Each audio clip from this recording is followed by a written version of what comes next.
লাল্লাগুনা এই 27,000 টাকা দিয়া এই ট্রান্সমিটার লাগাইছে। কাঁচালাং বাজারে 25,000 টাকা দিয়া ট্রান্সমিটার লাগাইছে। আর এক বলে ট্রান্সমিটার নষ্ট হওয়ার কারণে উনি আমাদের থেকে 80,000 টাকা দাবি করে। অলরেডি 25,000 টাকা নিয়ে নিচ্ছে। 25,000 টাকা নেওয়ার পরে এক সপ্তাহ ধরে আর অভিযোগ করে না, কিছু করে না, কাগজেরই বয়ে রয়েছে। আর এখানে মতটা 24 ঘন্টা বসে থাকে, কোনো অভিযোগ কোনো কাজ করবে করে না।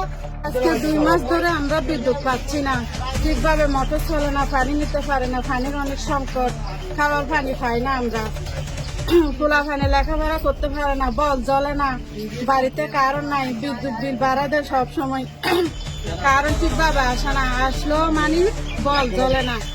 এখন আরি সাহেবের কাছে আসছি আমরা অভিযোগ নিয়ে, উনি অফিসে নাই, অফিসটা উনি বসে নাই, উনি কোথায় লুকায় আছে, উনি পারবে না পারবে, আমাদেরকে একটা সিদ্ধান্ত দেবে না। আমরা কি শুধু দুর্ভোগে থাকবো, আমরা কি কষ্ট সহ্য করে থাকবো? কয় মাস আমরা কষ্ট করবো? আমাদের ছেলে মেয়েরা লেখাপড়ার পরীক্ষা চলতেছে, বল জ্বলে না, লেখাপড়া করতে পারে না। আরি সাহেব টাকা নিয়ে আমাদেরকে যে কোনো একটা সিদ্ধান্তের মধ্যে নিয়ে আসবে না, উনি এখন লুকায় আছে, কল দিয়ে ওনার মোবাইল বন্ধ।